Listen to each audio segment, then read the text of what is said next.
If you come to this video, you will have probably been experiencing issues with your pelvic floor.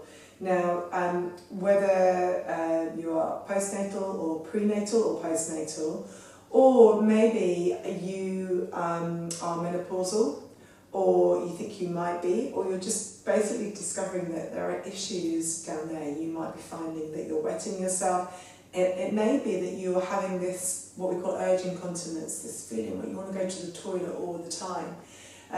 Whatever your background, whatever your history, the first thing I'm going to say to you is you really need to go and see someone who is called a women's health physiotherapist. Because everything we can do on this video is going to be fantastic and it's going to be great for you. But we need to know exactly what's going on with your pelvic floor. And the only way you're going to be able to do that is to have an internal examination. And I'm going to explain to you exactly what a women's health physiotherapist will do. They will examine you internally, but if you've had a baby, you'll have no problems with that. And women's health physiotherapists, they generally are women, don't know any that are men, and they are amazing because they will treat your pelvic floor like any other muscle in your body. So exactly the same as your bicep, and they will look at the tone, the positioning, whether you have any issues with either the uterus or the bladder, the uterus, or the bowel as well. So what can happen if you think of the pelvic floor is that it's supposed to support all of those organs that I just talked about. So you'll have the bladder at the front, and then you'll have the uterus in the middle, and then the bowel at the back. And the pelvic floor can lose its tone on any one of those points, or if you've had, for example, an episiotomy, which is where they have to cut you, you maybe have lost part of the pelvic floor on one side. So what then can happen is any one of those three areas can protrude or bear down. And you will know if that's happening because you will feel it.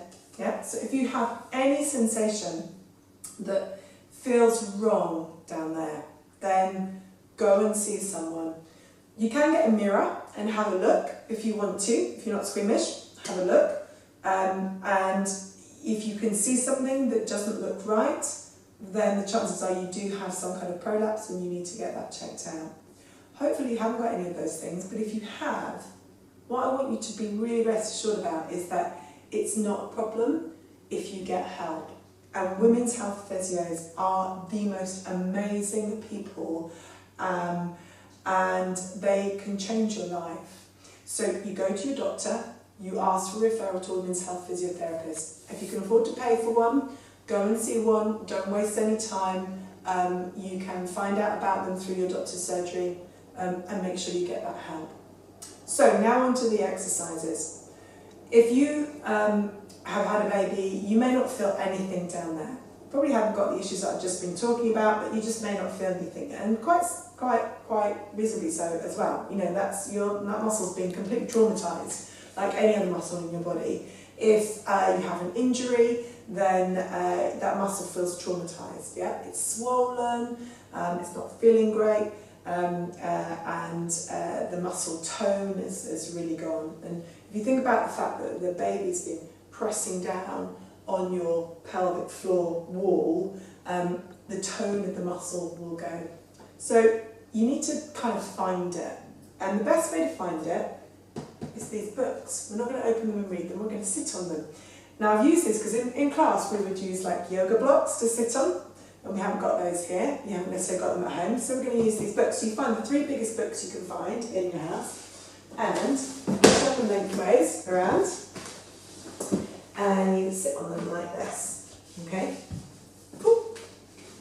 It's not very comfortable, but it's comfortable enough. And the most important thing about it is that when you sit on these books like this, straddled these books, if by the way you have any issues in your knees or on the front of your feet and it feels really uncomfortable, just put some padding underneath your feet, yeah? And you can lift yourself up higher and that will take the pressure of the knees. So use 4 or 5 books if you need to.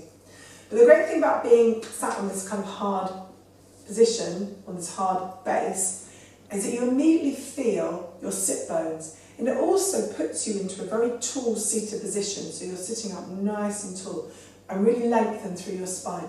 And that's absolutely key, because you can't connect easily to your pelvic floor if you're doing this. Yeah, you've got to sit up nice and tall. So think about your posture, work your shoulders down, bring your chin in. Then I want you to feel your sit bones. Now these sit bones, they're called the ischial tuberosity, if you really want to know. These bones are like the base of the pelvis, yeah? And if you get on your butt cheek, pull it out from underneath you, can feel that bone. So you sit down on that bone in your buttocks, and you can feel it. That's not very comfortable, but the great thing about this is that once you've got that sensation, you know where to pull up from. You kind of then got your pelvic floor. So if you can feel those sit bones, you're going to find your pelvic floor, so don't worry about it. Yeah, okay. So we've got those sit bones there. Right now, your pelvic floor is shaped like that, like a diamond shape.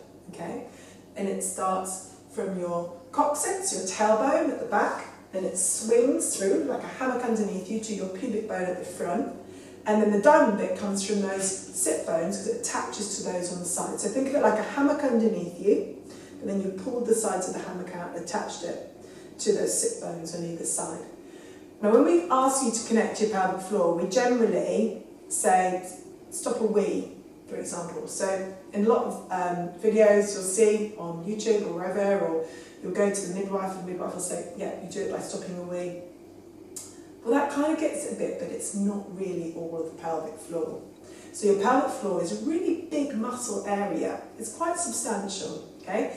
Now when you stop a fart or you stop a wee, because that's the other way you get it, is by stopping through your back passage, and stopping as if you're going to the toilet, through the toilet from the back.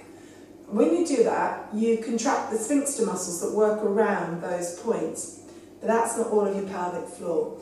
So you use those areas to find the pelvic floor muscle, and then you think about this whole lift feeling going up through your centre.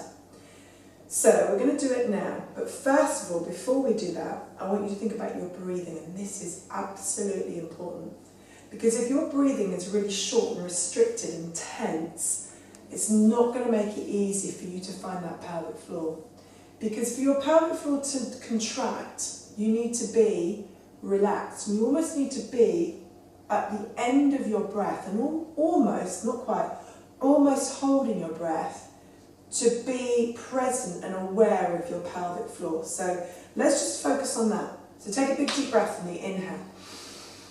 And then exhale, and just relax, and just relax, and just relax, and think of those 2 points on the book, and then just think of drawing up a little bit between those 2 points and getting a sensation and a feeling around that. I don't want you to really contract the muscle, I just want you to feel it, because that muscle, even if it's been kind of pressed down on for 9 months, and it's been cut on, it's been bruised and traumatised, it has a residual strength, it's just there. So let's do that again, take a breath. Inhale, exhale. Relax. And just think of those 2 bones that you're sitting on, and try and pull up between them and try and feel something. Now, if you've just had a baby, you're not going to feel anything, but you can feel those bones, and you now need to know that there is a sensation there, you've just got to wake it back up, okay? So stick with that with me, and now let's go back to stopping from the back passage and from the front. So, first thing you're going to do with the back passage, I want you to scoop up from the back.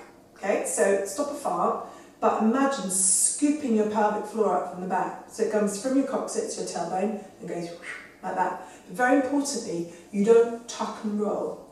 Keep on those sit bones on your books, sit up really tall, and think of the pelvic floor scooping up around, closing your back passage. Yeah? And then let it relax. And that's key. You must let it go again. Yeah? So you just let it spread out. So now you've just got that sensation of your sit bones, the bones on the books again.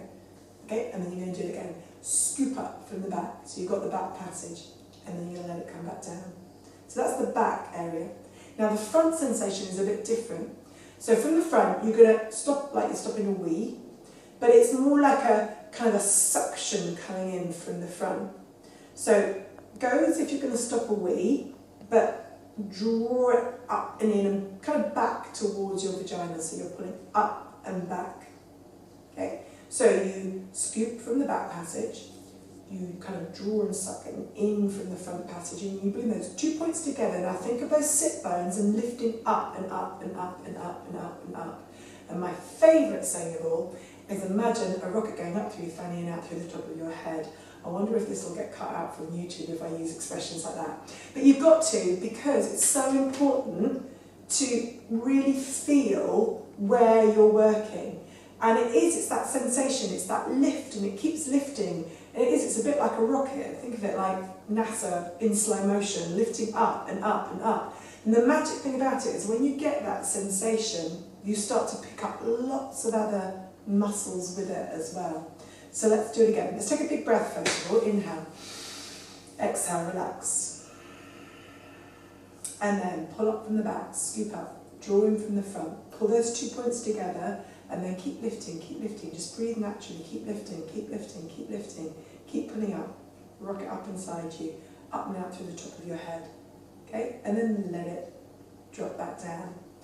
Now hopefully you felt something. Now we're going to keep doing that. So scoop up from the back, draw in from the front, pull those 2 points together and keep pulling up inside you. Try to keep your breathing just relaxed as you pull up inside, pull up inside, pull up inside, pull up inside, and then let it come back down. If you find you're holding your breath, don't worry about it too much, because at the moment I just want you to feel and find your pelvic floor. But if you do find you're really holding your breath, go back to taking a breath before. So let's do that. So take a breath in, exhale, relax. Get that relaxed feeling, then scoop up from the back, draw in from the front, pull those 2 points together, come up inside, keep lifting, keep lifting, keep lifting, keep lifting, keep lifting, all the way up, and then let it come back down. Now we'll have more videos in this postnatal pelvic floor series, not necessarily postnatal, it could be antenatal, or you just need to work your pelvic floor. Maybe you're in that menopausal part of your life now and you're finding your pelvic floor is going again. It's like 10 years, 20 years since you had your baby. What's going on? Well, this does revisit, this does happen to us again. So don't be scared to do this. You need to do it, you need to do it now. So keep practicing that, scoop up from the front, scoop up from the front, and look out for more videos in this series specifically about the pelvic floor.